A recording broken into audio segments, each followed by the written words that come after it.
यशवा खुदा के हुजूर इकरार करता है कि तुम चुनाव करो, तुम खुदा की प्रशंसा करना तुम्हें मालूम होती है तो तुम खुशी के साथ करो। और अगर तुम बुतों की पूजा करना चाहते हो, तुम अबलीस की पूजा करना चाहते हो, तो तुम फैसला करो। लेकिन फैसला क्या करता है? वो अपने घर की जिम्मेदारी लेता है। अपने घर की क्या है? क्या कभी हमने अपने घर की जिम्मेदारी ली है? यशवा की तरह ईमान रखते हैं? अपने घर की जिम्मेदारी लेना बहुत जरूरी है। सुने लीडर, सुने जरा, मां बाप सुने, अपने घर को मेंटेन कीजिए, अपने घर की जिम्मेदारी लीजिए और अपने बच्चों की, अपनी जवान बेटियों की, अपने जवान बच्चों की जिम्मेदारी किस पर ना डालें।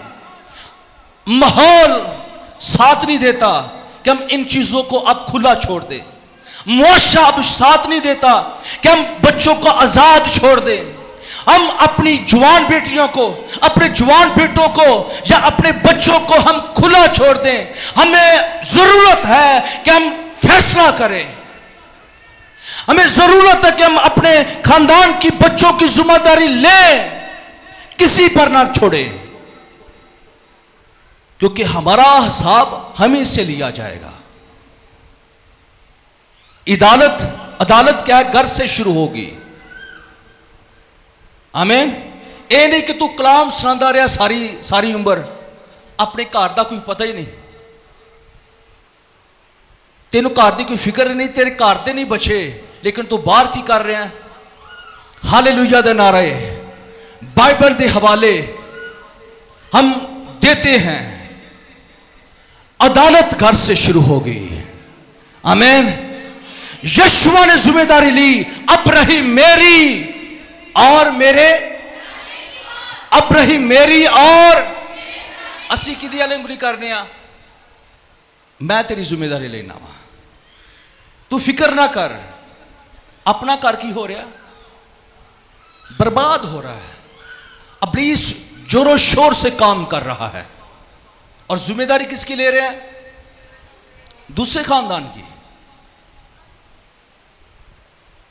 हमें अपने घर का बखूबी बंदोबस्त करना है। बच्चों को तालीम के साथ, एजुकेशन के साथ साथ खुदा की पहचान करना हमारा फर्ज है।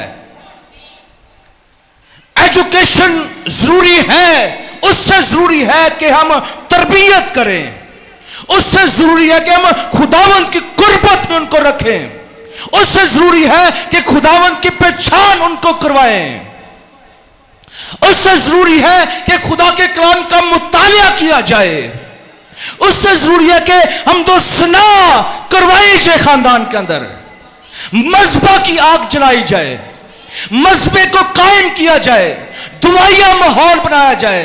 अब बच्चे रोंदे ने, इबादत करते ने, जदों मैं इस वास्ते चर्च नहीं लैके आउंदी या आउंदा, क्यों सिखाया ही नहीं गया।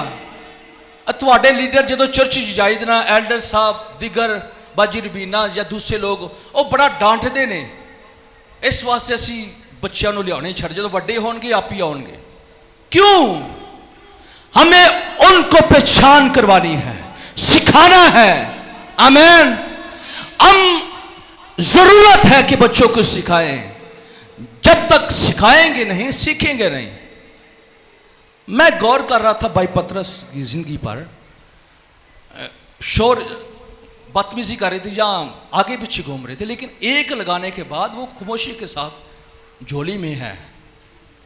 तो अगर हम उनको सिखाएंगे नहीं तो फिर क्या है? कब सीखेंगे?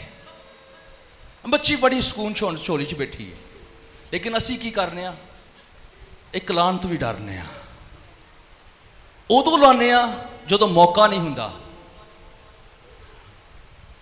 मौके पर सिखाएं उनको ताकि वो सीखें। आमीन। हालेलुया। और अक्सर का जब इबादत खास करके कलाम होना शुरू हो जाता है, बच्चों के अंदर हलचल मच जाती है। इब्लीस नहीं चाहता कि हम नरसिंगे की आवाज को सुने।